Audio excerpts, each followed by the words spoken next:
Bonjour à tous. À la demande de plusieurs personnes et suite à plusieurs fils de discussion, nous réalisons aujourd'hui une vidéo sur le channeling. Cette vidéo a pour but de vous éclairer sur ce sujet. Si vous avez d'autres questions, vous savez quoi faire. Envoyez-nous vos questions à l'adresse qui apparaîtra à la fin de la vidéo. Bonjour à tous. Alors comme vous l'a dit Johnny, nous avons eu beaucoup de personnes qui nous ont posé des questions sur le channeling. Nous allons donc tout simplement faire un thème général parce que vraiment les questions étaient nombreuses. Alors on écoute tout de suite Serge à ce sujet. Et oui, le channeling, c'est un sujet qui non seulement est à la mode, mais intéresse beaucoup de gens. Pourquoi il intéresse beaucoup de gens? Parce que de plus en plus de gens sont capables de channeliser, de canaliser, comme on dit en français. Donc maintenant, qu'est-ce qu'un canal? On va dire en premier, qu'est-ce qu'un canal? Le mot channeling vient du mot canal, c'est un mot anglais qui veut dire canal, canaliser. Donc imaginez un long tube par lequel circule quelque chose. Bon. Donc qu'est-ce qu'un canal? C'est quelqu'un qui est capable de se brancher sur un plan particulier, ça peut être le plan astral, mental, causal, bouddhique, atmique, peu importe. Tout dépend de ce qu'il va canaliser, comme on va le voir ensuite. Et ce canal est capable, si vous préférez, d'écouter par exemple quelqu'un de l'invisible lui parler et de pouvoir le transmettre à quelqu'un. Donc c'est déjà une personne qui d'un point de vue du fonctionnement du système nerveux a une qualité assez exceptionnelle. Il a deux centres psychiques qui fonctionnent très bien. Le centre qui est lié au surrénal, c'est-à-dire le chakra 1, il est bien implanté, et le centre qui est lié au chakra 6 et qui est lié donc à la glande pituitaire. Alors pourquoi? La glande pituitaire est le siège de l'échange entre je capte des infos qui sont subjectives ou psychiques et je transmets ces infos au niveau de la vie de tous les jours en me servant de mes facultés objectives. Ça, c'est le siège de l'échange, se fait au niveau de l'hypothalamus, au niveau de la sous-hypothalamus, au niveau de la glande pituitaire. Mais la rapidité d'alternance, c'est-à-dire la capacité à écouter le maître un tel, à transmettre ce qu'il me dit, à écouter la question et retransmettre au maître un tel ou à telle personne qui est décédée, si on veut faire un contact pour quelqu'un, cette rapidité d'alternance entre les impressions ou les sensations, les perceptions objectives et les sensations et perceptions subjectives, cette rapidité d'alternance est réglée par on va dire les glandes surrénales. Voilà. Ce sont les surrénales en tant que centre psychique, parce que les centres psychiques, ce sont les glandes, il ne faut pas chercher plus loin. Les chakras, ce n'est pas des ronds qui tournent dans l'air lumineux, ça c'est bon pour il y a 2000 ans, quand les gens n'étaient pas instruits. Maintenant, nous savons, les vrais ésotéristes savent que les centres psychiques, c'est tout simplement nos glandes endocrines, éventuellement, pour les chakras secondaires, les plexus nerveux les plus importants. Donc une des glandes psychiques maîtresses qui est très importante pour les contacts psychiques, ce sont les surrénales. Et encore une fois, ces surrénales sont celles qui règlent la rapidité d'alternance entre les impressions subjectives et les impressions objectives. Autrement dit, entre ce que vous captez de l'invisible et ce que vous allez retransmettre ou que vous captez du visible pour le retransmettre dans l'invisible. Imaginez un traducteur qui, au lieu de traduire anglais-français, traduirait psychique, physique, invisible, visible, impondérable, matériel. Voilà. Donc il faut avoir de très bonnes surrénales, donc il faut être très ancré dans le sol, de manière à pouvoir vraiment transmettre. Il faut que le tube touche le sol pour que les infos d'en haut descendent jusqu'en bas. Voilà, ça c'est la première chose. Ensuite, les types de channel, parce que ça aussi on n'en parle pas. On nous parle de channeling, on nous donne de suite des messages, mais les gens ils entendent que les anges parlent, que les décédés parlent, mais ils ne savent pas comment ça fonctionne, personne n'explique, ou très peu. Bon, si quelqu'un l'a fait, qu'il me pardonne, je ne suis pas non plus tout le temps fourré sur le net, mais je veux dire par là qu'à ma connaissance, il n'y a pas eu de connaissances techniques, de connaissances, non pas scientifiques, par pitié, mais techniques, parce que l'ésotérisme est quelque chose de très technique, et la psyéso est encore plus technique que l'ésotérisme. La psyéso est censée tout expliquer comment fonctionne l'ésotérisme. Donc nécessairement, on se veut un petit peu être des techniciens de l'esprit, et pas des gens qui croient à un tas de choses. Donc, pour ce qui est du channeling, donc on sait que le channel, c'est quelqu'un qui est capable de capter ce qui se passe dans l'invisible et de le retransmettre sur Terre. Mais il y a trois sortes de channels. D'habitude, je dis deux. Alors pourquoi je dis trois? Vous allez comprendre pourquoi. Parce que les troisièmes, il y en a très peu. Malheureusement, on est obligé de dénoncer des vérités générales et les cas rares, on les évite ou alors on les stipule, mais bon, juste pour aller très vite parce qu'il y en a très peu. Le premier channel, le plus connu, c'est le channel qui donne des infos. Je me branche sur le maître Tartampion de l'invisible, il me donne un enseignement, je le transmets sur Terre. Bon. Ça, c'est le channel le plus répandu. On va dire, entre guillemets, il ne faut pas non plus trop prendre ce que je dis à la lettre, mais on va dire que, entre guillemets, c'est le channeling le plus facile auquel accéder. Bon.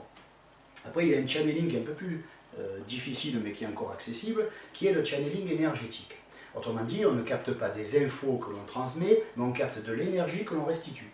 Alors par exemple, ce qu'on appelait avant, bon les gens vont dire oui mais c'est du magnétisme. Non, le magnétisme c'est une chose, et le magnétisme supérieur c'en est une autre. Et là encore, il y a très peu de gens qui pratiquent le magnétisme supérieur, qui consiste non pas à capter de l'énergie, à la transformer, à la restituer, comme font tous les magnétiseurs qui se respectent, qui ne donnent pas leur énergie, mais qui donnent une énergie qui capte et qui transforme. Mais là, on capte une énergie, on ne la transforme pas, et on la donne à la personne, et on remplace des énergies par celle-là. C'est un acte de violence doux, ou un acte de violence spirituelle. La personne ne peut pas guérir, elle n'a pas la force, elle ne peut pas recevoir. Boum, on y envoie cette énergie, on lève la mauvaise, on met la bonne, et hop, ça y est, la personne elle est soignée, elle est guérie, et il n'y a vu que du feu. Voilà, ça c'est pour les cas un petit peu spectaculaires. C'est pour ça qu'il y a très peu de channels qui sont des channels énergétiques. Et après, il y a la troisième sorte de channel. Alors à ce moment-là, c'est plus un channel, c'est un maître incarné. Hein. C'est la personne qui est capable non seulement de capter des infos, mais de capter de l'énergie. C'est-à-dire qu'elle capte l'info que la personne doit recevoir, et elle capte la force, l'énergie, pour que la personne ait la force de comprendre, la force d'assimiler, et la force de se transformer. Non seulement elle a la connaissance, mais elle reçoit le pouvoir de s'en servir. Voilà. Ça, ce sont des channels qui sont assez rares. Alors, vous avez des channels qui, le cas le plus, je dirais, ça fait un peu spectaculaire. Oui, ben, le channel qui va commencer à changer de voix, le channel qui a les yeux fermés et qui parle comme ça, on va dire que c'est plus lui, c'est plus ses mimiques, etc.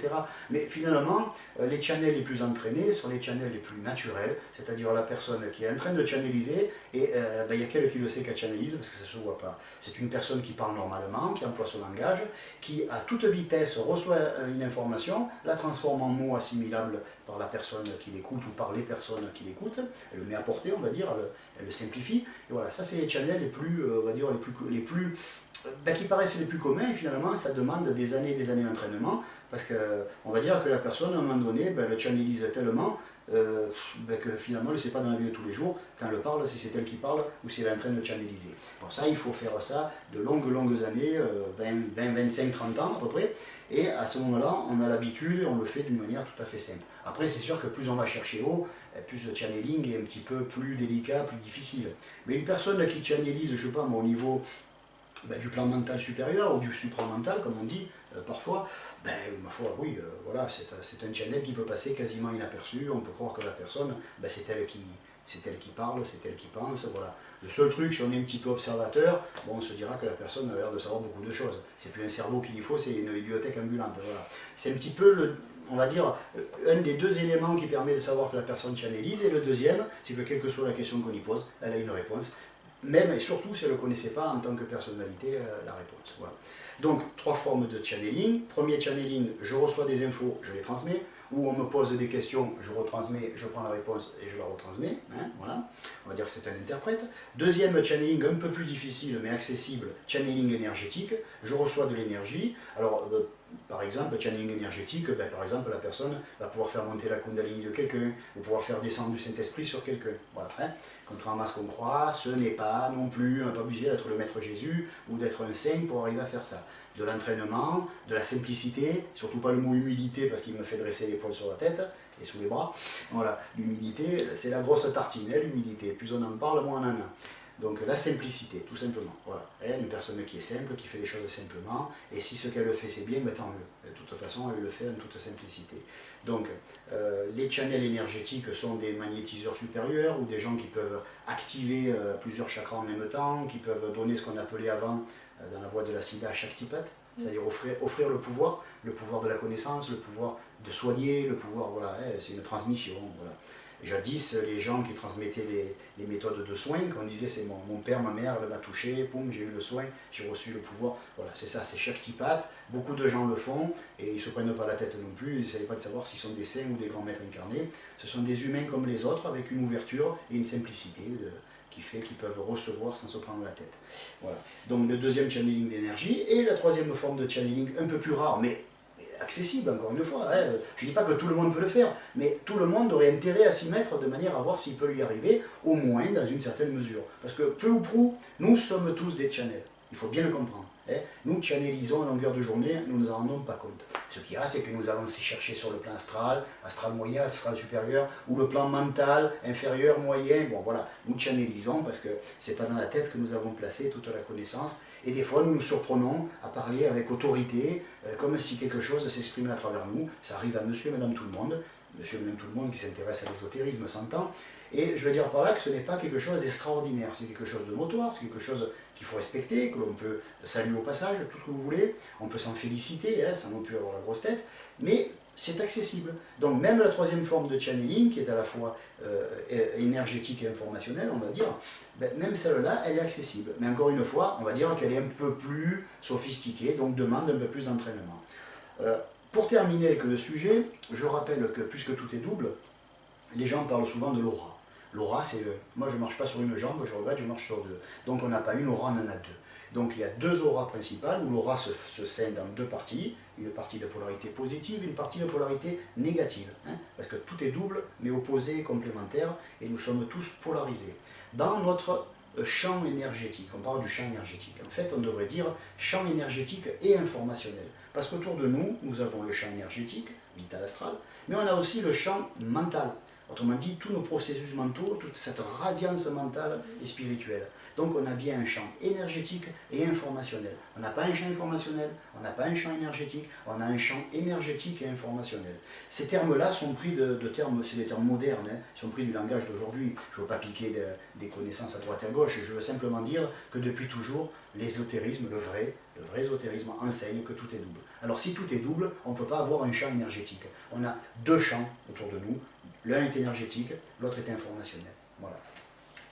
Voilà un sujet qui est complet.